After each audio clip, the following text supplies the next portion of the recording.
Hello and a warm welcome back to the TNC Podcast. It's been a little while, so good for you to join us once more. Jack Reeve and Chris Reeve back once again. It's been a really turbulent few weeks in the UK. Mixed emotions, I'm sure, for many. It was a very touching tribute in the game against Bristol City quite a few days ago now. Of course, all of our thoughts with the royal family during what is a really emotional time, and I hope all of you watching at home have managed to guide yourselves through in whatever way you have done.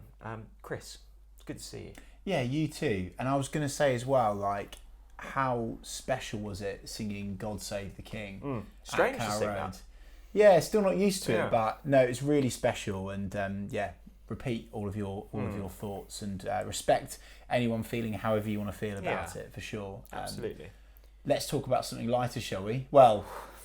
Yes, lighter. The EFL train marches on. We had the postponement, didn't we, against Burnley, so we missed that. But a couple of games since then, Bristol City, which in the end was a win, and then a draw to West Brom, which I'm sure we'll talk about in depth. Yeah. Did we talk about the Bristol City game on here? Maybe the Lakers kicked in and I've forgotten. It was a strange game, that, wasn't it? Because it at all points it felt like we were going to win, yet it was nervy, and I turned to you at the end of the game when there were boos. I know they were towards the referee, but I genuinely had they equalised? I was sort of looking at the scoreboards. I was like, have we won? It was a really strange atmosphere. Do you know? I know we're going to talk about this in the meantime. I don't think it's just Norwich fans, by the way, but I think it sums up fan feeling full stop at the moment. But it was quite incredible that after the game, as you say. It was such a nervy finish, and it felt like one of those ones where afterwards everyone was going to be like, "Oh, get in there, absolutely superb." But we were all so enraged, so angered by the standard of refereeing that we decided to boo, to the point that I think it was Tim Krul came over to the Barclays to remind us all to celebrate. You know what though, I watched it back, and I think the frustration was around Bristol City's second goal. I didn't see too much wrong with it. I think if we'd have scored the equivalent, we'd have been like, well, yeah, fair enough. It's weak, isn't it? Like, it was a weak one to concede, but at the end of the day, we had ample chances to control. I think people's problem with that one is the game management. Yeah. We didn't manage the game there. And where I would maybe criticise suppose Dean Smith's side is we're meant to be more streetwise. We're meant to manage games a lot better than we have done, certainly in the last two. Yeah. But we got through it, and at the end of the day, that's all that matters. And I know that we're going to talk about it, Jack, regarding the West Brom result and where we're at in the league. But I think this. I said it right at the start of the season when we did that Norwich City media event at Yard Coffee in Norwich with Michael Bailey, Connor Southwell, etc., Rob, Chris. And I said, look, this is a season where we just need to win games of football. Fuck style of play, fuck philosophy. Let's grind out wins. Let's shithouse our way to another title. Because being embarrassed in the manner that we were last time in the Premier League, obviously starting critically under Daniel Farke, who pretty much put us on the deathbed before we even started under Dean Smith. It was really hard to get up off the ground off that, but I think I've seen some good football this season. Yeah. Not a lot, I would say. I think, and that, by the way, and Dean Smith even has said that publicly himself. He knows that there's more to come.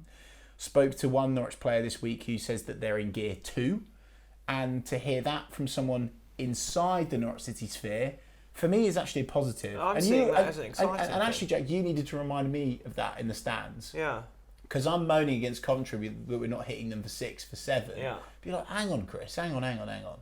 We're winning this game 3-0. It's comfortable. Chill your beans, and we'll go on to it, Jack. But I just think expectancy is through the roof. And my point about the Norwich City media event, as I said this before the season started, the problem that we've got is that Norwich City fans have only felt the low of the yo-yo twice in a row. We've not truly felt that spirit when we were promoted again. So yeah, it's weird. I've just never really experienced anything like this. Second in the league, 7 unbeaten, but yet I feel like it's more grumpy than it is positive. I'm the same. No, I'm the same as you, and I think.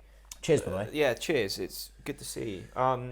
For once, I feel like I'm the positive one here. I'm the one now being sort of described as a happy clapper. Often it's, I'm the negative. Even yourself, there's been times when we've been at Carrow Road and you're, I'd say, overly critical, but you're probably holding the opinion. I know, but we're winning football matches, and that's, for me, I'm seeing this as a really exciting thing, that we're second, 7 unbeaten, we're going at 2 points a game, which is what you usually need for promotion, and yet there is still more to come. I would say the game against West Brom was the first time, probably since that start of fixtures where we were losing, where I was disappointed with the performance. Right. I think in the majority of the other games, Sunderland, Birmingham, we haven't been in sixth gear, but we haven't looked bad, and we found the way to win.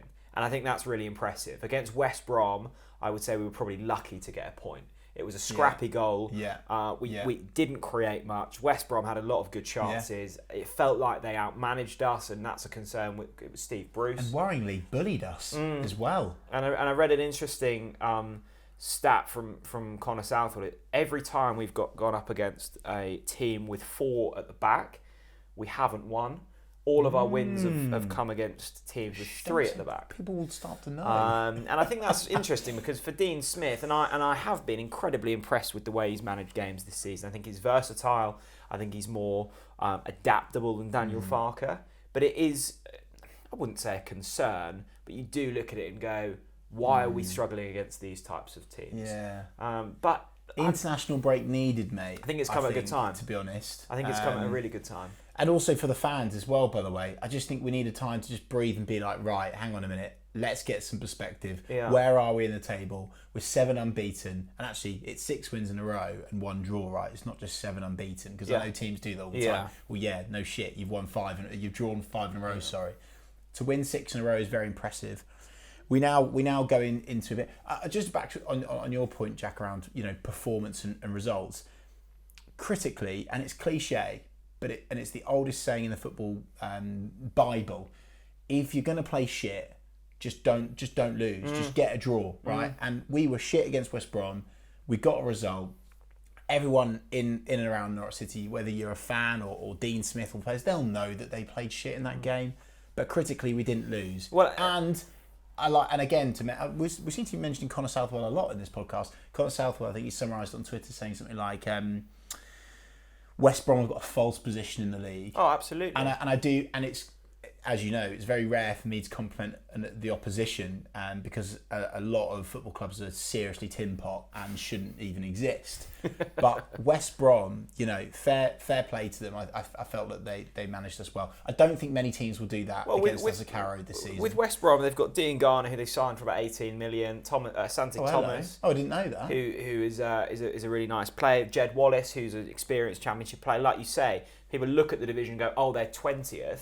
What people don't look into, they've only lost 2 games. Yeah. We've lost the same amount. It's because they've drawn 7 games now. They're putting up some really nice numbers. They will come good. And we've now, in a week, beaten Bristol City, who won 5 of their last 6 and were 4th. And we've drawn against the West Brom side, who are one of the favourites to be promoted this season. And I suspect we'll still be there or thereabouts come the end of the season. Speaking of numbers, Jack, I thought an absolutely superb stat/highlight piece in Michael Bailey's latest athletic Michael Bailey piece. putting up fantastic content. Shock. Yeah, water's wet. Anyway, MB said in his article, he reminded the Norwich City world, only 3 teams have scored more goals. Only West Brom have taken more shots, and only Sheffield United have had more shots on target. Amazing. And I felt like, actually, MB, thanks for bringing that up, because actually we're all moaning about what's in front of us, but actually compared to everyone else, it is mainly still within the top 1 or 2 in the league. So what I would say against West Brom is we were way too slow. Yeah. We were way too slow. And the reason why I've said on Twitter and on this podcast that we needed the international break, we look sluggish. Yeah. We need those injured lads. I don't know how you feel. We need those injured lads back in the room now. Really excited to see Dimmy, the Emperor of Norfolk. I've been seeing him tease us with his Instagram workouts and all of that, but I'm loving it.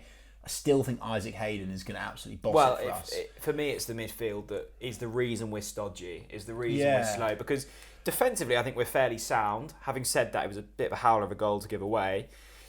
Look fairly sound there. We're creating chances, as that stat alludes to. Yeah. It's the midfield where Yeah. We get the ball and it's like, oh, what now? I want to pull you up on this. Last podcast, you said we've got one of the best defense. You said we've got the best defence in the league. Do you still stand by that? Yeah. No way. Yeah, I do. Still, too many mistakes happening, mate. But Mate. And by the way, okay, I'm gonna flip this because for some reason your glass is half empty at the moment. The only goals we seem to be giving away this season are mistakes. We are rarely, if not any times at all, getting cut open. Individual mistakes are far easier to cut out. I'll have that from you. Yeah. And also, it was a good corner, right? I know it was a free header, but sometimes you just hold your hands up and go, it was a nicely delivered corner. No, I think a lot of people will be shouting and screaming listening to sure they will. Now, Jack. I think it's shocking defending for that set piece. The defenders will be so grossly embarrassed with that. It's shocking. You cannot concede that type of goal, no matter what level, mate. What defence would you swap for ours if you're saying that we're not the best in the division? I'm just okay. I like that from you. That's good. That's put me in the hot seat, but I'm not going to accept it because I think that there's certain individuals that perhaps I'd swap, but I still think there's too many individual errors happening at the back. It's so sloppy, Jack. And it's mistakes made across the line. It's not like you can sort of pinpoint one defender. Like each of the defence at some point during the season has had a bit of a stinker.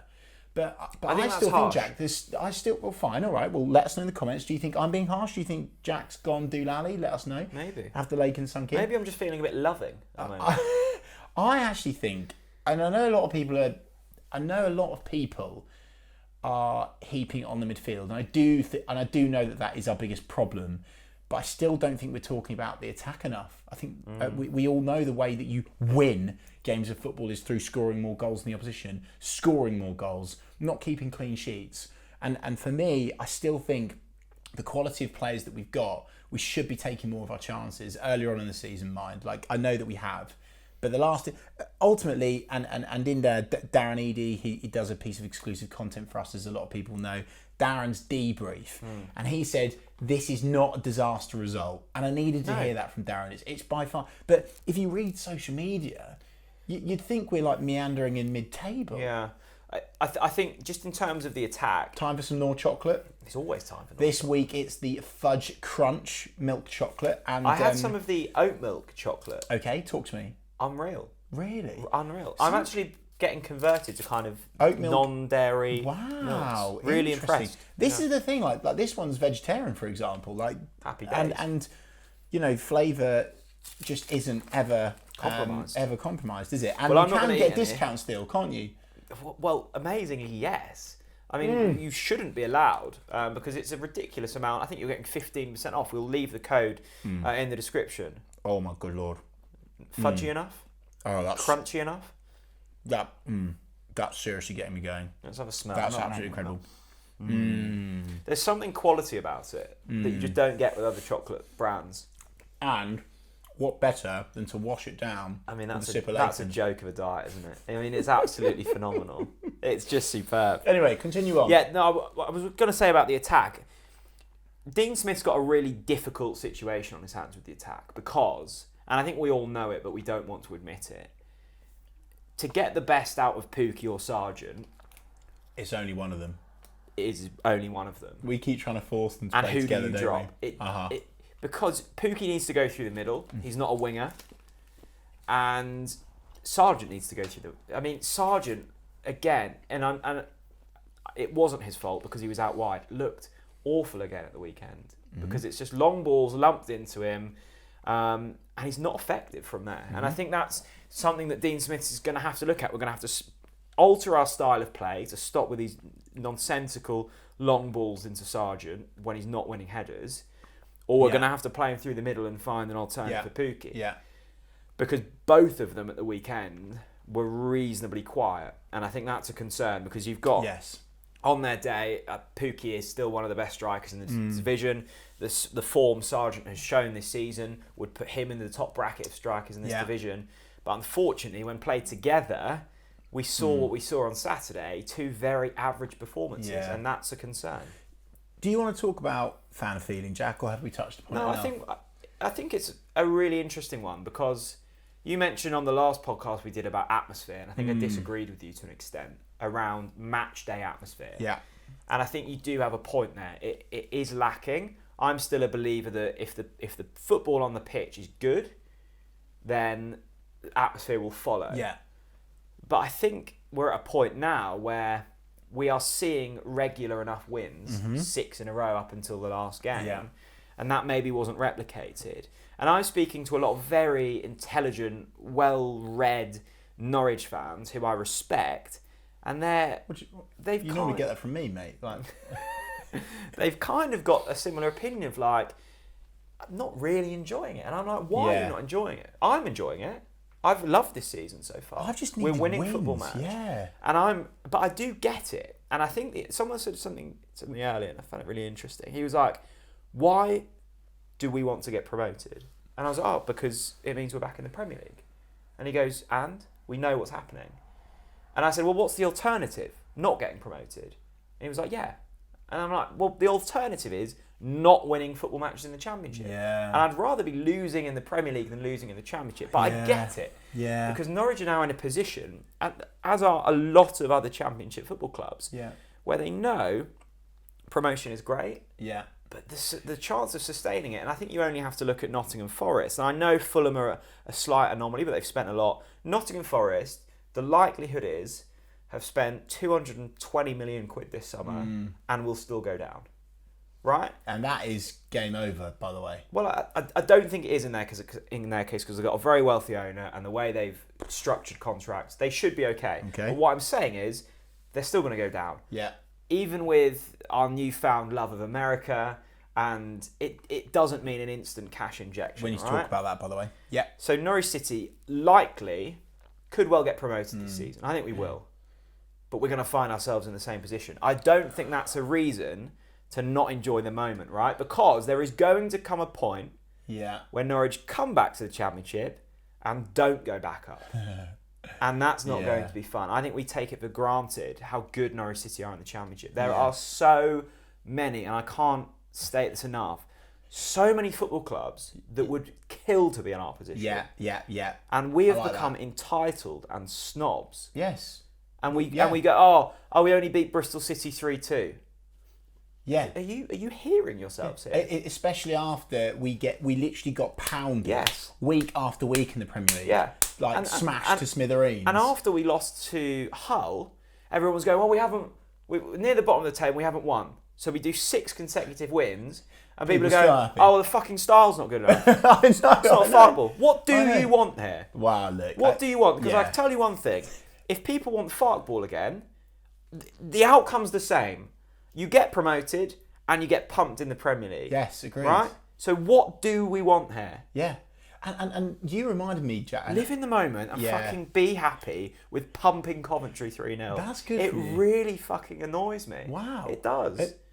It really annoys me. I've not seen you this passionate about something. It's like, what's Dean Smith's style? I'll tell you what his style is. Winning football matches. Yeah, and let's have some of that. And everyone's like, oh, well, we haven't played anyone good yet. Well, you said that pre-Bristol City and pre-West Brom. So we've gone unbeaten against them. Oh, we haven't played Watford. Oh, they're below us. Well, we haven't played Burnley yet. Oh, Burnley, who are also below us. Yeah, and there's always something, Dean Smith is standing there with his arms out. People have got the nail in, ready to put it in his hand, nail him to the cross.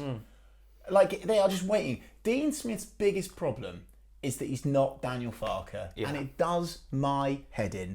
Because he's winning football matches. He has categorically and factually stopped the rot that was happening. It was a sinking ship winning together. Anyway, we know all this stuff. I'll tell you something about this, right? Everyone who's still clinging on to Daniel Farke, let me tell you one thing.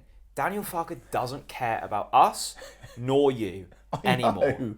He doesn't give a shit. He probably doesn't even look at our results anymore. He's got one sole intention, and that's Mönchengladbach, right?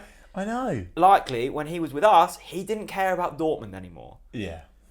Dean Smith's our manager. Dean Smith is winning football matches. He's going at 2 points a game. Let's get behind Dino. We're scoring goals. Let's get behind Dino. By the way, here's what I would say, and I'll try to get off my pro Dean Smith glasses a little bit here. What I would say is, I will criticise him when we lose football matches. Always. You're always up for constructive criticism when you lose football matches. We've not lost in 7 games. So I just can't buy it. And I think, unfortunately, it's... And just going back to the beginning of your impassioned rant there, Jack, is I actually think there's bigger things at play here. This isn't just Norwich fans unhappy with Norwich City. I think Norwich fans have worked out, become accustomed to, / had this realisation of the absolute shit show, which is modern day football. Yeah, like, let's be really on. honest, okay? Because your pal is right. Whoever mentioned to you is totally right. And you know me, I want to play the biggest, best teams in the world. But I'm like, hang on a minute. So we go up there. The amount of money at play now, it's impossible. Even with Magic Mike, as we called him, Marketani Arso, we haven't, it's still not really touching the sides. 10 million quid is not touching the sides. So, basically, I think there's bigger things at play. But what I would try to say to the Norwich fans is that let's moan when we're losing, but we've been winning. We've had 1 draw against West Brom, okay? It's not against Reading, okay? If you draw or lose against Reading, you'll hear no end of it from me, okay? But to get a draw at home against West Brom, it's not a disaster. I just don't know what people want, because you come back down to the Championship and the intention is getting promoted. I know. And we are now in a position where if we stay in this form for the rest of the season, we will get promoted. And people are now going, well, I don't like it. It's so done. It like the Daniel stinks of entitlement. I know, it really does. I know. And the Farke ball era, like it was incredible. But we got battered in a lot of games as well. I will look upon it with great memories. But and you reminded me, Jack. Oh, Chris, do you remember when we finished 10th? Do you remember when we got smashed 4-0 by Millwall? No, that was fun, wasn't it? It was absolutely disgusting. Yeah. We had we played some of the best football ever, but also we played some absolutely amazing football under Nigel Worthington when we had Hucks and Jury. The people that are older than me, pre-1993, will remember the European Cup run. Paul Lambert, I know I absolutely, can't stand what he did in terms of crossing the border. But again, Paul Lambert, the double bounce. It's not all about, Daniel Farke. And I think there's a lot about Daniel Farke that people don't know that I wish they knew. Because I think that people see him as like this perfect bloke that could do no wrong. He was a shambles in the Premier League on so many levels. Back Dean Smith until he does wrong. And by the way, I'm not. The other thing I want to say is, I'm not saying that people can't. I'm not telling people how to support. I know that might sound like I'm contradicting myself there. You're entitled to your own opinion, of course. It just seems like some of the stuff I'm seeing on Twitter, Jack, I'm like, Christ, where has this come from? Well, I was surprised after, and granted, the first half performance was poor, and the second half performance wasn't much better against West Brom, but we drew, booed off by certain areas, and I'm turning around and going like, what the fuck? We're second. Like, what are you doing? I want to ask the audience this, right? Sorry, half a mouthful of gnaw as always. Let us know in the comments section, where are you at on this? Like, are Jack and I in the minority? I think we're actually on the same side here. Are Jack and I in the minority here? Do you think that we've become deluded and, like, do you think we should be bullied? Like, I just don't think we should. Well, I see a lot of people as well who I genuinely respect going, I didn't enjoy today. And I'm like, I did. I had a great time. Like, what? Even against West Brom, right? Scrapping a 1-1 draw. It was a bit dross. Scrapping a 1-1 draw when you didn't deserve it is fucking good fun. Yeah. I loved watching Brom score with his hand. Give the away fans some. It was great. What if you're not enjoying it? Don't go. Stay at home and watch the Coronation Street omnibus. I tell you what. Do you know? I do sometimes. Sorry, I needed to get that out. No, I do sometimes look at Twitter and I think. What I've done out of pure fascination, I've scrolled through their tweets. I'm like, you really hate Norwich City, don't you? Like, why'd you do it? Yeah. If you hate it that much, we're second in the league. If you hate it that much, why are you turning up? And it genuinely fascinates me. On the topic of giving it some to the away fans, or maybe I might get in trouble for this, I might not. It was the Bristol game. I don't know why. I was quite up for it. You were to the 16 Bristol City fans. Yeah, and basically Tim Krul, I think, was clearly watching one of the replays, the goals. Oh yes. And saw me giving it to the away fans, and he sent me a message saying, which made me laugh. Should we move on, Jack? Because I want to move on to something else now.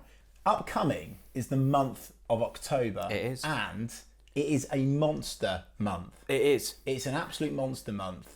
And I do... A monster munch. A monster month, not a monster munch.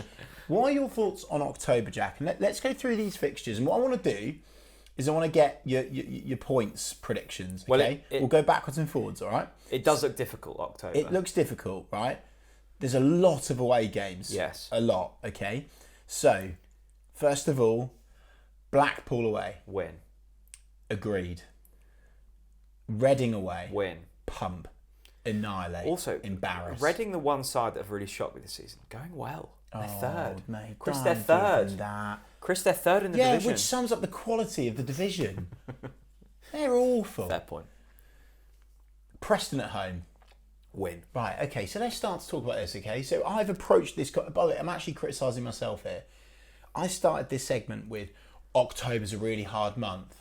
You and I, there, have just said we're going to get 9 points from the first 3 games in October. Well, we might be slightly biased, but at the point of speaking, yes, I think we will win all of them. We should be beating them. Okay, here's where it gets difficult. Watford away. Draw.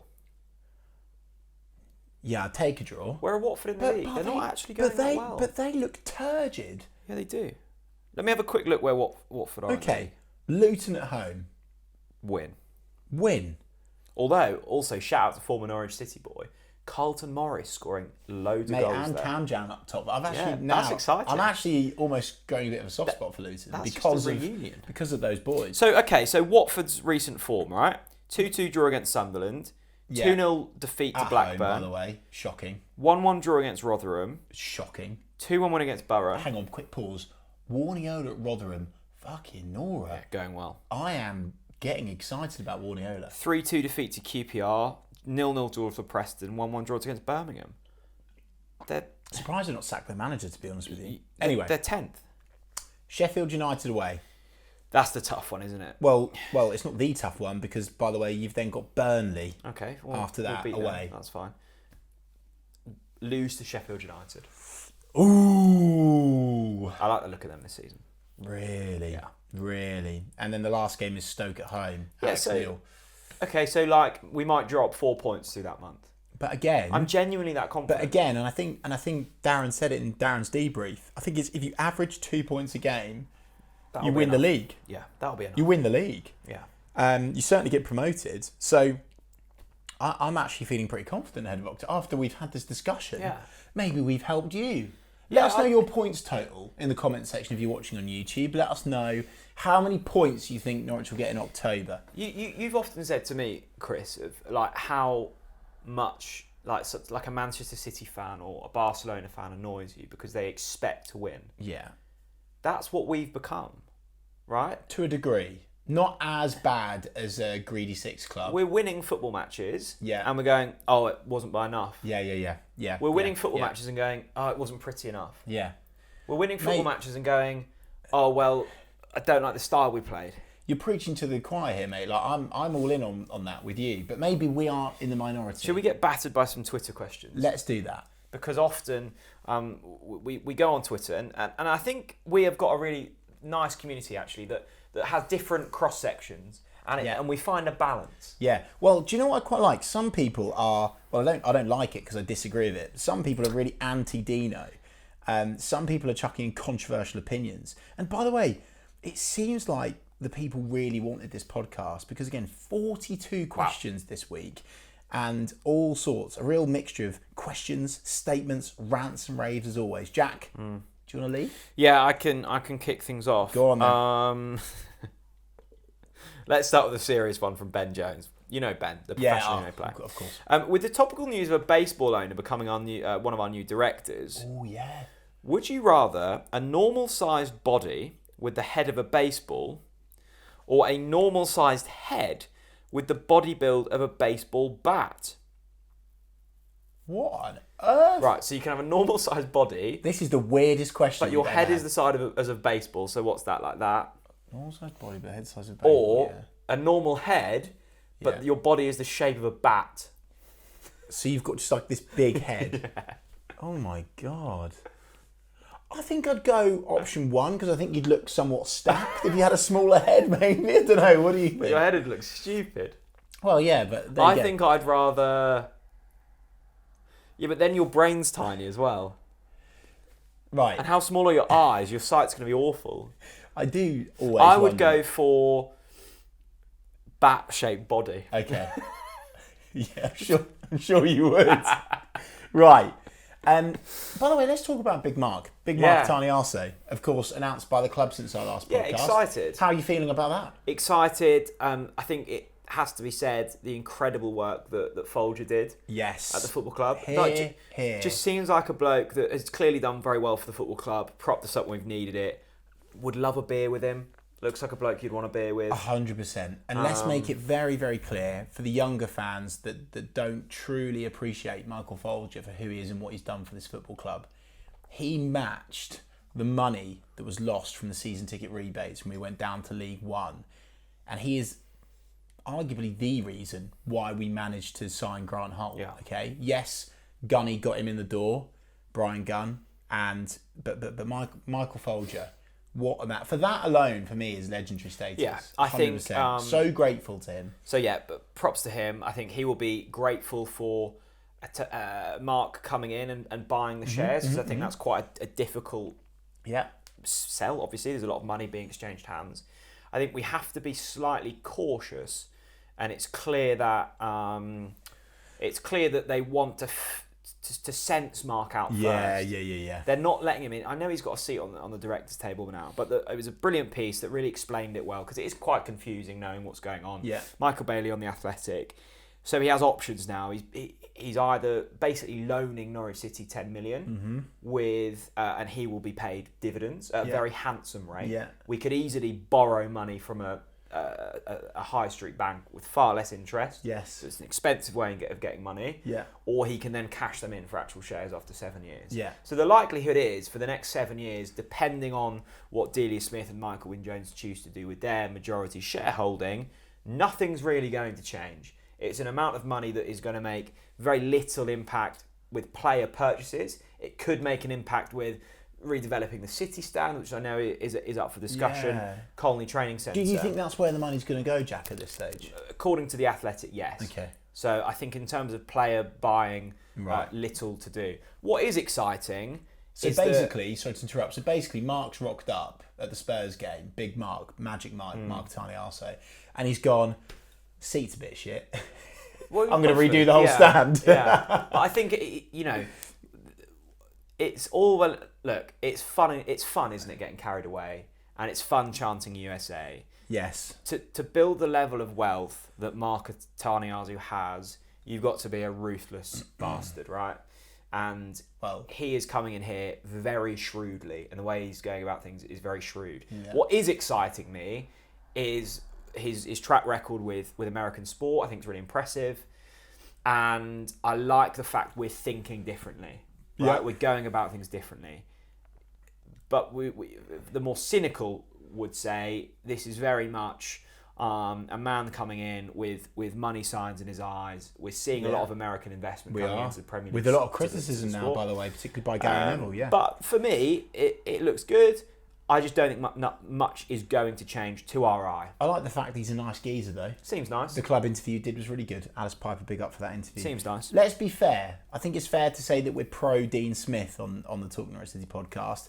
Chaz Tats, who is a friend of the channel, has... and this is how I really want people to know that we want to be fair and let everyone have their say.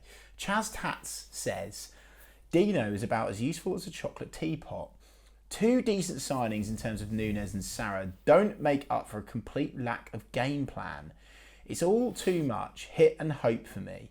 The goals we've scored have been pretty lucky. Jack, what's your response to Chaz Tats there? Well, I love Chaz, but I don't agree. I genuinely don't agree. Well, first of all, the signings is simply just not him. That's Stuart Webber. Well, and also I think it's at this point quite generous to say that Sarah's been a success. I've not seen much from him. Yeah, I think Nunes has been a success to a degree. I think there's a lot of hype around him. He gives the ball away a lot. I like him, but let's not get too carried away. But that's not Dean Smith. That's Stuart Webber. Yeah, in terms of recruitment, but game I think plan. it's so hard. Lack of game plan. But those game plans have won football matches. I just don't agree with that. Like I look at Birmingham winning goal, on Hernandez brought on as a sub. Sunderland winning goal, assisted by Ramsey, scored by Sargent. Hell, that's a great shout from you. So many games have been turned on their head because of Dean Smith's decisions, changes. Millwall, really good point. Millwall, first 40 minutes, bang up against it, change the formation, win 2-0. This is the thing. Do you know what I said earlier about Dean Smith being like that on the cross and people have got the nails ready to hammer them in? It makes me laugh because even if I think back to a few podcasts ago, people are like, oh, well, of course Dean Smith was going to make those subs. When he's got all that quality on the bench, he doesn't really know anything. He just puts on the subs and it just sort of works. Well, I just feel like if you're going to view a manager like that, you're never going to buy into it. I think it's fascinating, actually, just quickly on this. Yeah, sure. When we were under Daniel Farke, we beat Bristol City 3-2, like we just did. Yeah. And we went behind twice in that game under Daniel Farke. Yeah. And we were awful. I was watching the highlights back the other day. And the mood around the place was, it was incredible because we'd come from behind and we'd won. Yeah. We were in control against Bristol City for the whole game. We never looked like losing. We never looked like not winning. Yeah. And the mood was booed off because the referee made a mistake that didn't change anything. Crazy, isn't it? Yeah. And I just at the moment I feel incredibly out of the loop of the popular thinking at Norwich. I just don't get it. I really don't. Okay. I think I'm one of the few who's enjoying what's going on this season. Mate, here's something niche that I've not said before, and I'm trying to break this down because obviously everyone is still clearly in love with Daniel Farke, despite his woeful Premier League record time after time. Maybe Dean Smith, you know what we said at the start about the shaky salute, or Dino coming over and giving it a bit of the badge. Well, at Birmingham away, we got that epic winner, and El Hernandez obviously shot off. Brilliant result. Dean Smith made a point of coming over to the fans to clap the fans, and maybe, and I don't know, I don't think I'm criticising Dino here, but maybe it would be great if Dino maybe tried to. This is the thing. I like the fact that Dino, he's not vain. He doesn't need to go up to the fan for a wave to suck up the plaudits. It's the players. The players do the work. You do the work during the week. Yeah, I agree. Yeah? You deliver. You're a really exceptional team talk if you're a proper good manager. Okay. The players do the work during the 90 minutes. So I like the fact that Dean Smith isn't vain enough to go up to the crowd to do the whole wave and suck up the plaudits. But maybe Dean Smith needs to make a point of coming over to the crowd more or something. I don't know. It seems like there's a real disconnect, isn't there? No, you're spot on. Is that true? Is that a good spot shout? on? I think absolutely. I think the Birmingham one must be some common sense juice in this league. The Birmingham result was interesting looking back because that was probably one of our worst performances. We went behind against the Birmingham side that will probably get relegated this season. We came from behind, and that was what everyone was most excited about because there was a bit of excitement. And you're right. Dean Smith went up because he doesn't like Birmingham. He's a Villa fan. Dean Smith's boring. I like that.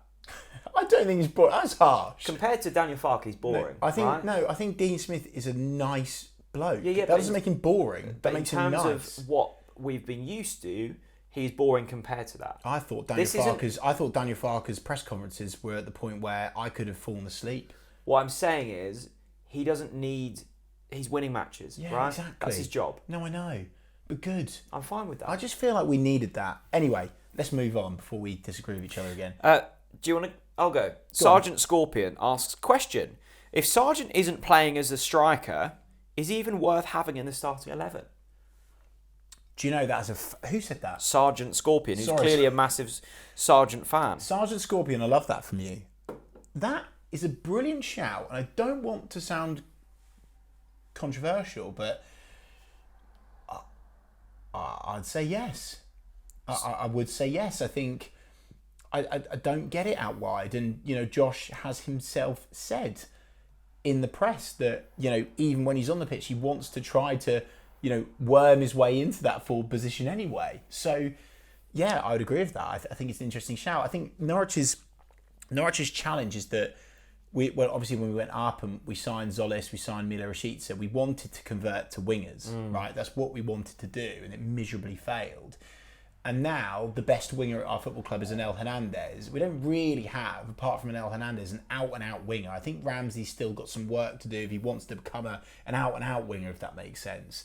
Todd, for me, I still love to see Todd in the middle. Yeah. I still love to see Toddy in the middle. So I think they're just putting Josh there because we've got Pookie, if that makes sense. Yeah, I think it's almost just a way of managing that. But it's a really interesting debate. What do you think? Well, I think there's probably been one example where it has worked. I think Pookie and Sargent against Coventry worked. But, mate, they're a pub team. They're a pub team. Great fans, but they're a pub team. I think it is difficult to play them both. I would be interested to see if it worked with a bit more midfield protection, because at the moment Josh is having to drop quite deep at times. Yeah. I think if you have a Hayden and a Gibbs or a Hayden and a Nunes in there, that could well change. Because at the moment we're so exposed in the middle, that's meaning our attacking players are having to sacrifice certain phases of play. But it is different. Yeah. It does feel wasteful having them both in there, because one of their performances is sacrificed. Okay. Adam Durrant says, controversial opinion. He's put some light emojis either end as well. He's given it large this week. He says, Aarons isn't good enough defensively in the Prem. If we go up, offering Man United a swap for Wan-Bissaka is a good deal all round if wages aren't an issue. Adam, I have to say, mate, I think you might have had too many Lakens on this. I don't know. Again, I don't know how we would possibly get Wan-Bissaka in a swap deal, even if wages were not an issue. That makes sense. Again, it's one of those. I don't know. Adam, with the interesting one. With coming at this with love, let's worry about that when we're there. Yeah, I like that. And so many people are saying that, aren't they? This team would get battered in the Premier League. Well, but of course they fucking would. That's why we're in the Championship. After getting battered week in, week out in the Prem last time, can we just learn to enjoy the Championship again? Let's get aboard HMS. And also, like, we're lucky to have Aarons in the Championship. Well, he's still one of the best defenders in Championship. There's 100%. a reason we've still got him, Adam, because people don't deem him good enough to play in the Premier League. Otherwise, they would have signed him. Or, on the flip of that, we wanted to keep him, and we showed huge amounts of resolve to keep him, and he's remained professional enough to stay. Let's go light. Jack Wright. He's got a question. By the way, profile pictures, unbelievable. Let's quickly read out the bio. Where are you reading these from? I'm not seeing anything. 2 wrongs don't make a right, but 2 rights definitely made a song. Nice. I don't get that, but fair enough. Question. What is your favourite Norwich player celebration of all time? Steepy Crab and Holty Mike Moustache come to mind. Both iconic. Toddy Surfer. Yeah, nice. You've always liked that, haven't you? Liked that one. It came at a fun time for Norwich, didn't it? Newcastle, Man City. I think we both love the Tim Close against Birmingham header. Completely irrelevant football match. Arguably an irrelevant goal. The sheer shock of him scoring. Yeah. And he simply headbutted the corner flag. I enjoyed that. And I said it to him on the podcast. It reminded me of a drunk donkey. It really did. Have you ever seen a drunk donkey? No, but it reminded me of what one could look like. I'll tell you a massively underrated Norwich City cello that's never spoken about, ever, anywhere, is Kai Kamara scores. Yeah. Okay. And when the boys have all gone off after they've just done their normal, got together huddle, they've given it the command, etc. Seb Bassong and Kai Kamara up against the old what was the Norwich and Peterborough stand at the time, now the Regency, and they just gave it like this little sort of like traditional African dance, and I was just like, I was really vibing with it, and just they both did it in unison as well, and nice. I just think there's not enough dancing. I'm loving dancing. Go for it. Was it Henry Lansbury who? Yeah, what do they call it? The Dougie? The Dougie, I think. But I wasn't thinking of that one, although that is a good shout. It might not have been Lansbury. I remember, I think it was Championship, Lambert.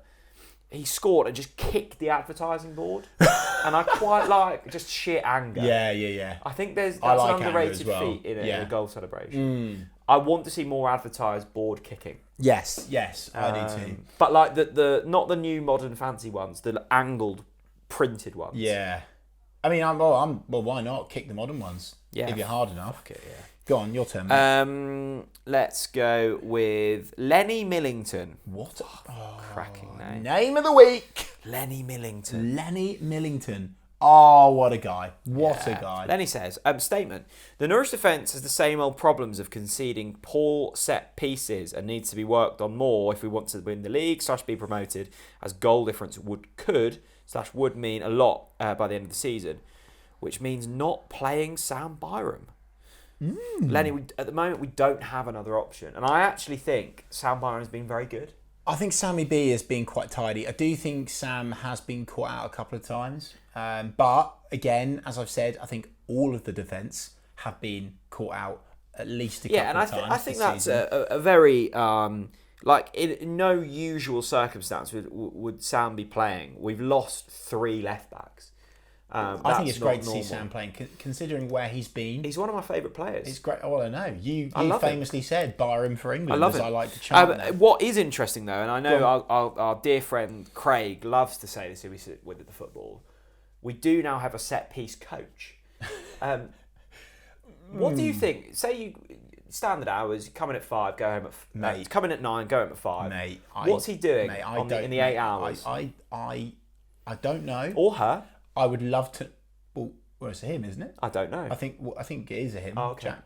I didn't see the announcement. I know we've got one. Yes, we do. Yes, we do. I don't know. Maybe the club need to do a bit of media on this to educate us. Yeah. Maybe there's not enough to document. Maybe, I've just got this vision, right? There's this room at the Lotus Training Centre. I'm still going to call it Colney. And it's like this big, like it's almost like a security desk. And it's just screens upon screens upon screens. Like everywhere you look is screens. And it's just, it's set piece porn. And on every screen there's a set piece from like famous set pieces, Norwich City set pieces, a mistake, defending, attacking. It's just a big security screen.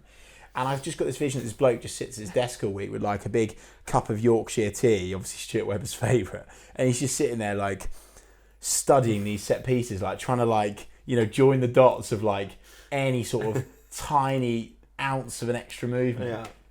But what we can probably work out is it's not working at the moment. It sort of reminds me of the pink dressing room thing. I'm not sure how it feels right now. It feels a bit soccer botty. But the soccer bot did come good eventually, didn't it? Did it? Maybe. So look, time will tell on the set piece coach. But I'm up for it, and I'd love the club to educate us on it more. Question. Well, I think actually it's a statement. Sorry, it's a statement from Ryan at Ryan M11M, massive Tim Krul fan, Norwich City season ticket holder, of course. He says Gibbs for me when he is back will be player of the season. Wow, Ryan, that's a big shout, and I love that from Gibbs you. Played this. I love the look of Gibbs when he came in. I thought he was exactly the type of midfielder we need, and I think we looked better for him. Player of the season, wow, love that. I think it was Hucks, or it might have been Darren, or maybe even Dean Ashton, one of the former, one of the Norwich City legends, said let's be a bit careful with Liam. He's still young. He's a fantastic player, but let's not get too carried away. And also, it would be unfair to make him suddenly the reason why we're going to progress, because that might not happen. Yeah. Big shout though. Let us know if you agree with Ryan. I'd be interested if the voting was done now, who would get it? It would be Sargent, wouldn't it? Do you think? Or Nunez. I think it would be Nunez, but I don't think it should be Nunez at this stage. You're a bit anti-Nunez. No, I'm not anti-Nunez. I think people are getting far too carried away with him. I keep seeing people comparing him to Buendia and saying he's better than Buendia. He's not. At this stage, he's not. Mate, literally last week you were saying he was better than Buendia. I said he looks at times like Buendia in terms of the way he moves. But I'm seeing people say at the moment he's better than Buendia. Not so sure about I disagree with that. Richard Churchyard, back again. He says, if anyone is not happy watching Norwich win games, then they can take my job and I'll have their season tickets I spent last year watching them lose. # stop moaning. Ranty statement from Churchy there. Here we go. Evans, his statement. Yes, we may have not lost in 7 in the league, but I still feel Dean Smith is not the man for me. Yes, results have looked up recently, and it doesn't matter how you win as long as you win, but we look like a team with no real structure, no game plan, no hoping someone produces a bit of quality. Pukki's double on Wednesday. Oh, and Josh Sargent, the furthest thing from a winger. He was scoring. This is 2 tweets, by the way. He was scoring goals up front. Why change it when it was clearly working? I think Evan's got a couple of tactical tweak, very valid points at the end relating to Sargent, which we've already discussed. Still, I don't get the start of it though. It's almost like we're trying to pick holes and wins, but we're winning. Yeah. And the point in football is winning football matches, not playing pretty football and getting pumped. I think that. What was it about? Like, we've been relying on individual bits of quality. Yes. Like, I don't think we have. But then what do you expect them to do? Say, oh no, do you know what? I'd rather not have Timu. Can you sell Timu, please? Because I want to prove a point to the Norwich fans. And I think the point on Sargent, I think, let's not forget, when he came in and played centrally, it was because Pukki was injured. Like, it would it would take a brave man, and maybe this is what's needed, but it would take a brave man to drop a fit Timu Pukki, because he's openly said he wants to be playing Premier League football. Look, let me throw this into the ring. And I'm not saying this is happening, but let me just throw it to the ring. Yeah. We drop Pukki. Yeah. Sargent plays through the middle and looks better. Yeah. I don't think he'll outscore Pukki, but I'm sure he will look better than he is out wide. Pukki goes to Stewart in January. Oh, I think Pukki's gone in January. And goes, you're not playing me, I'm off. I know, I'm putting this out there. I think Pukki's off in January anyway. That's going to hurt people's feelings, but... Well, that would sadden me. I'm listening to the media, and people have known this. I've got this little thing about the body language at the moment. I'm thinking, he's not here. I love the fact he's delivering, by the way. Great to see the goat back scoring goals, but I think he'll be off in January. Fair play if we manage to keep him. Love this from Chris Blow. And by the way, he's clearly had a load of Lakens, because he said, yesterday I went to see Valencia against Celta Vigo. Oh, Sargent over Cavani. Yeah. P.S. I watched the Ultras and I have my own observations. RE atmosphere. Wow. Well, what are the observations? I don't know. No idea. Again, that's what I mean. He was on the Lakers. But I might have botched that there, Chris. Sorry, mate. But basically, he says Sargent over Cavani. It's more of a statement. And he's been in Valencia. Fine. Happy days. Question from Chris Kemp. When do we get to witness Jack Reeve versus Chris Reeve in the Zorb Balls at half-time at Canaries? What the fans would love to see. Well, Chris, let me tell you, my friend, actually, this may disappoint you, but we were actually offered to do the Zorb Ball. Don't you remember that? No. For the Liverpool game at home. I told you that. Do you remember? Possibly. But did we basically, say no? We said no. And I'm a bit... Like, I've done it before. The Zorb challenge? No, not the Zorb challenge. I did it for my stag do. It's hard. It's actually quite hard. Although I must say it was horrific at Bristol, wasn't it? My God. They were taking lumps out. They were woeful. Anyway, look, if Norwich want to pay us, if enough people want to, if the fees, there's always a price. There's always a price. Do you know my problem though, Chris? Is that I can't see because I can't do it with my glasses on. Oh well, I'd be the same. It would be blind Zorb football. Well, to be fair, that probably would be in the same camp. I think people would like it even more. Maybe we should do it. Let's do it. I've got a question from Clive. Go on. And I like this. Clive, jolly. Yeah. Let's hear it. You guys are all dreamy and creamy about Norwich City's future. So given that, what chocolate bar best describes certain Norwich players? And Clive gives us an example. He thinks Kenny McLean is like a bounty. Lots of people's least favourite, but always picked to go in the starting lineup of a celebration tub. I like that from Clive. And look at him, he clearly loves life. Yeah, he does. That's what a well put together question. I would say... Good question. That... I would say that Sam Byram is the Nor mixed bag of buttons. Because it's so versatile. Wow. Yeah. Because... I had some friends over the other day. Is that not more of a Kenny though? Kenny's more versatile than Byron. I had a few friends over the other day. Lots of different tastes. I opened the bag of Nor mixed buttons. Everyone was happy. Some people had the dark. Some people had the white. Yeah. Some people had the milk. Yeah. Oh, Sam Byron can play left back. Yeah. Oh, next thing he's playing right back. Oh, stick him in the middle. Well, he's scoring goals now.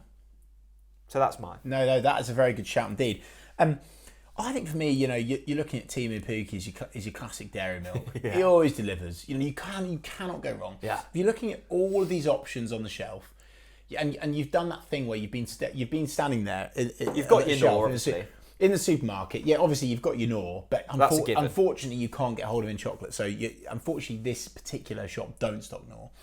you're standing there and you're looking at the shelf and you realise that you've stood there for way too long and you're like, oh shit, I'm embarrassing myself now. I look like a chocolate weirdo. Yeah. So you're like, I just need to get dairy milk. Yeah. Always delivers. That's Team Ipuki. No, nice. But you're saying the chocolate you always want to deliver, you want to sell in January, and would also like him dropped. Josh Sargent, no, I've not said that. Piss off. Josh Sargent, he is a Reese's Pieces, obviously. And I love a Reese's Pieces. Yo, you reek of a Reese's I love Piece. Reese's. But, I remember, and this is like, I knew about the Beatles before they were famous. You're right. My friend used to get them shipped in from America before they were in retail stores. That's a pub story, that. No, it's actually not. We were about 7, and he'd been on holiday to New York and bought them. Yeah. And we were like, we need some. So we used to ship them in from America. Huge import. Oh my God. We were paying like £5 for a tube of the 3 cakes. Good. But for me, any of those Knorr bars of chocolate could best describe any of those Norwich City players, because there are simply so many flavours. And just in case we haven't mentioned it already, you can get 15%? 15% off. Well, I said to Knorr, I said, let's do 10. What's the code again? TNC? We'll put it in the description. I think it's TNC 15, but go check in the description. No, I said do 10, and Knorr were like, that's not enough. We want 15. We love TNC so much. So there you go. Get yourself some Knorr. That is for sure. That rhymes. Maxim Carver, who, by the way, is the British cellist. Here he is again. You won't be able to see the profile picture. What a bloke. But basically, he's an absolute don. BBC Young Musician 2018 Grand Finalist. Let's go. We're effectively talking to royalty here. He says, question, which beer is each Norwich City player / coach's favourite? Nunes is a crisp Laken's Encore. Dino and Shaky definitely love a Carling. Big Andy loves a Guinness. Do you know what? I think you've got the train going well there, Jack.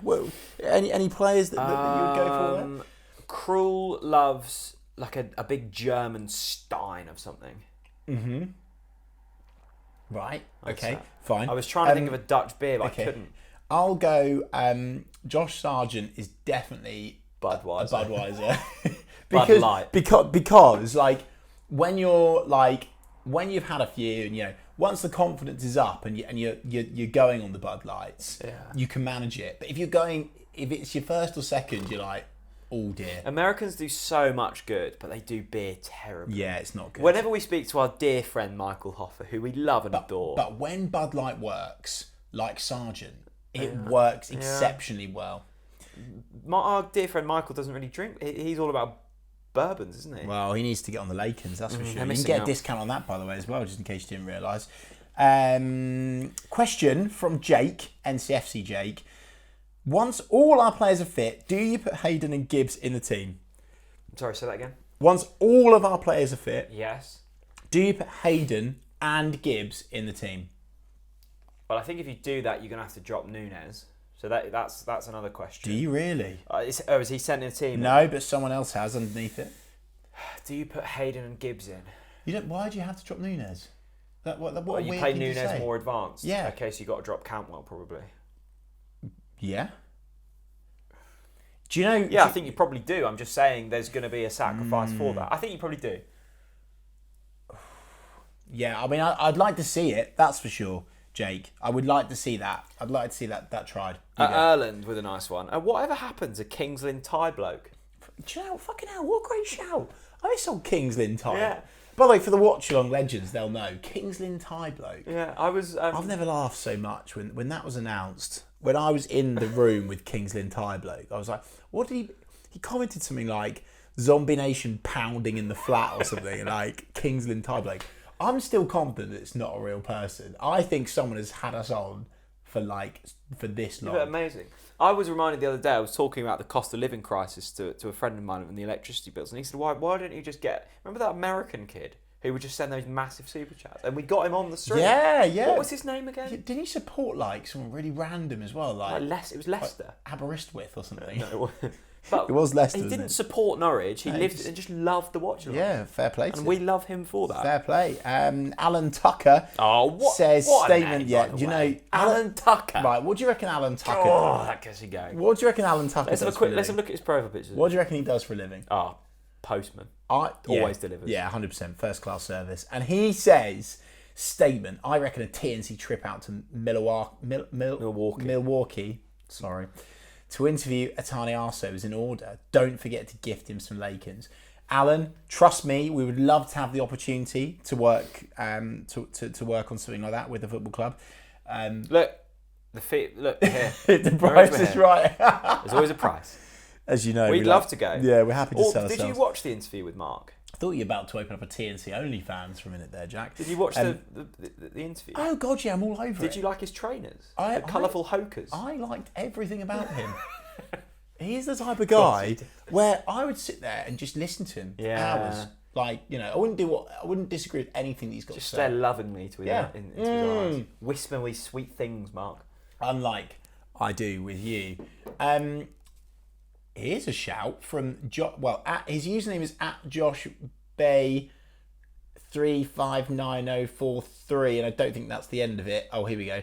85. His actual name is Jakob Sorensen, and his question is: does Cantwell deserve a new contract? When's it out? When's it expired? This summer, is it? Yeah, I think so.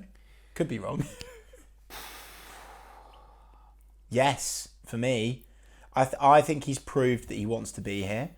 Oh, mate, I'm Todd's biggest fan. For those that, for some reason, didn't think he didn't want to be here, that didn't make sense. For those that thought that he didn't want to be here, I think that he's produced some good moments this season. I think he can deliver more. He'll know that he'll be able to deliver more. I think he's still getting up to speed after being alienated out of the team and pushed aside by Daniel Farke and treated with complete disrespect. But I think he deserves a new contract. Another who I think at the moment is difficult to judge too much. I think it's difficult to find Cantwell's best position at the moment.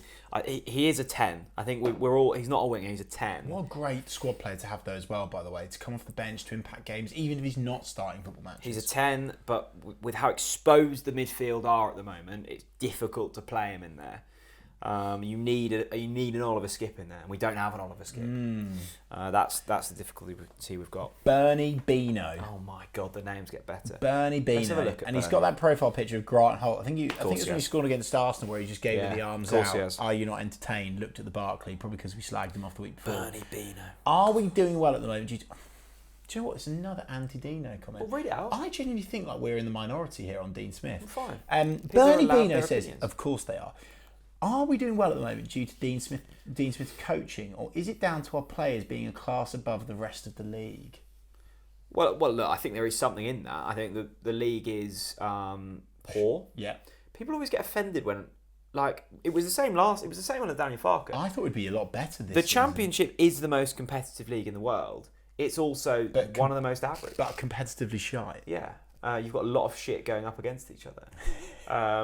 Look, so there is something in that. Yeah. Also, I think we've mentioned this. We mentioned Connor a lot.